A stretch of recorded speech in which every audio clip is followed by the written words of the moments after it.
Hello everyone, today I'm going to be doing something that I have been waiting a couple of months to do. I say months because it just took a while for all of the products to arrive. I'm essentially making a Heaven's Official's Blessing Eat-A bag. I've already bought so many buttons and pins that it just seemed natural for me to make an Eat-A bag at this point. So at this point, I'm just kind of placing the butterflies at certain locations where I think I would like them best. These butterflies, I just bought like a little pack of 100 off of Amazon. Also, just kind of to test out different adhesives, I had bought this like a Loctite kind of glue that apparently is good for different materials. So I was going to see if it would possibly work to stick on the butterflies onto the backpack. I had a general idea of how I wanted the butterflies to be arranged, so it was me just kind of gluing them in certain spots that I liked. Although as I worked with the glue, I found that I wasn't a fan of it. It got on my hands a lot, which is my own fault. I should have, worn some protective gloves or something, but I ended up just kind of winging it. I found this glue in the craft section, but it very much felt more like a type of glue to kind of like repair all kinds of plastics and other materials. Looking back on it, I am not a fan of this glue, as it also mentioned that I needed to be in a well-ventilated area, which means that it was a more powerful formula than what I'm used to, which is usually hot glue.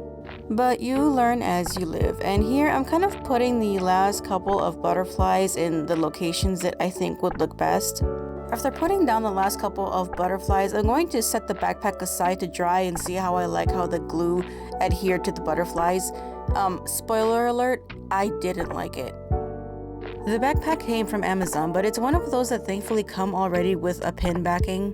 But to me, I wanted to give the backing a little bit more pop, so I ended up having some like extra fabric that I just got from my local Walmart and decided to wrap it around to give the backing a bit more pop of color. I would usually just kind of use hot glue to keep the backing in place, but because the fabric was already so sheer and delicate, I didn't want to end up ruining the backing somehow. So in the end, I just kind of decided to haphazardly like wrap it around and kind of pin the fabric onto itself in a kind of like really messy way. I know there's probably a better way to do this, but what matters really is kind of more the front of the board than the back. The back is just going to be, a real big jumbled mess, but you can see the front side there looks fantastic. And now for the fun part of actually decorating the Eat-A bag, and that is the pins. And this was what I had been waiting for so long to come into the mail so I could put it in my bag, which was this really beautiful like 4-inch enamel pin stand. The stand isn't a pin, so I was trying to figure out a way to like get it to be like tied to the board because it is pretty hefty, and you can kind of see the detail here. It is Shayleon saving a young Hua Chung. I loved it so much, but as I was looking back and forth at it, I kind of realized that it might not fit in the end. I set the enamel stand aside and just kind of fumbled with the other pins to see where I wanted to place them. Using these beautiful enamel pins, which are my favorite, I kind of use these as the base of where I'm going to be placing everything. These would be at the top corners of the heart, while the buttons are going to be more towards the bottom. And here I'm just kind of seeing how the backpack's looking so far. All of the buttons were fitting fine, it was just the charms that were going to be the issue. I left the charms for last, but I certainly did want them in the bag, though I'm not usually a big fan of charms in Eat-A bag just because of like how this board is specifically. It's a little tough to get them to stand still. There's a little bit of off-camera action here of me trying to use like the pin to kind of stick the charm in place. I do think that they make special pins for projects like this, but I think I had some, but I couldn't find them anywhere, so I just went with like regular pins. And kind of adding the final touch with these fan-made pin by the artist that I'm going to be putting here because the name escapes me at the moment. But we can see all of the buttons and pins together. They are looking wonderful. I did have another like little Hua Chung button, but I do not have the room for it, so I'm going to set that aside. That button had come with another one and this little like butterfly chain, which I really loved, so I was going to incorporate it into the Eat-A bag as well. I think you had to just connect it by like the back of the buttons, but I decided to hang it off of the two charms instead.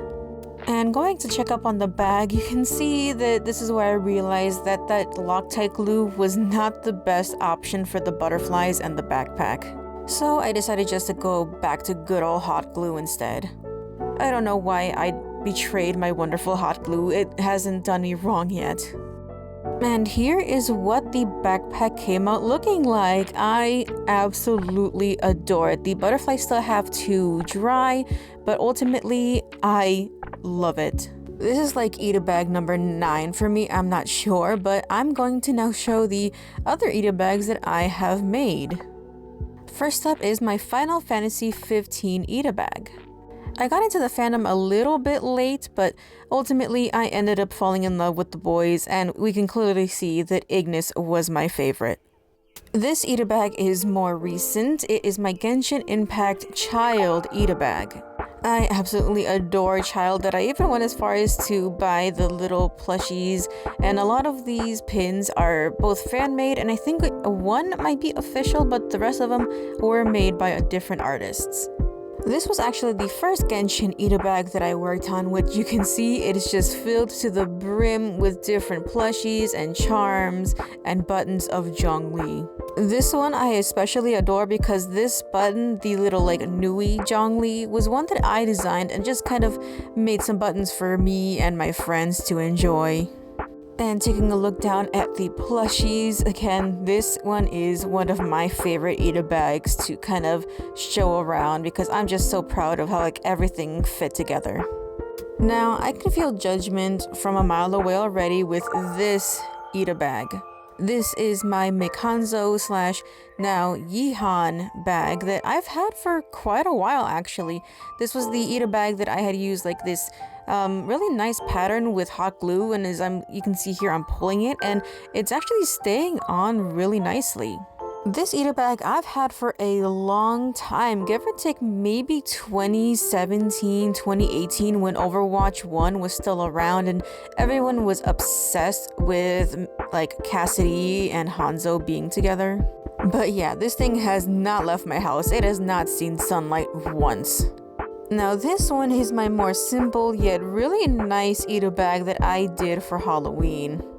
The bag itself I got at Hot Topic, which I was surprised. They usually really don't carry Ita bags, but I had a couple of Halloween pins when I was really into Dead by Daylight and just decorated it, and I always wear it during like the spooky season because it is my favorite time of year. This one is my more vacant Ita bag, which is the My Hero Academia bag that I think I got at my old job. I'm surprisingly not a huge, gigantic fan of My Hero Academia. I still like it, but I'm more of a fan of how they did this bag. The UA is the windows to the pins, and I have a couple of them from, I think it's Funko, and a couple made from a couple artists. There is that one made by a kind of problematic artist. I didn't know that they were problematic, so I just saw a nice Hawks pin and I bought it. Still might buy more pins, still might decorate it, but we shall see. This one is my smallest Ita bag. It just kind of has my little Diluc pins. I do adore Diluc, so I just wanted to have a little bag dedicated to him. It's very small. I don't use it that often, but still, I wanted a way to show off my pins. Now this Ita bag is out of left field, but it is by far one of my favorite Ita bags. This one is by Corviforms. I think I got this bag on Etsy. It's also one of my least decorated, but I adore cockatiels. They are my favorite little bird ever, and I'm looking for more bird pins. I tend to be really picky about what kind of pins I like, but so far this one bag is one of my favorites. I actually forgot to show off one of the boards that I had made that has the Subway twins from Pokemon Black and White. This was actually the first board that I used this like really nice mesh material that I bought at a craft store. The material is like sturdy yet flexible, so it's really nice to like pin down the charms. Sadly, not a lot of Subway Twins pins or charms, so that's gonna go in storage for now. But that is it. That is the making and showing of all of the Ita bags that I own. If you made it to the end, thank you so much, and I hope you enjoyed, and I also hope that I possibly gave you some inspiration to make an Ita bag of your own.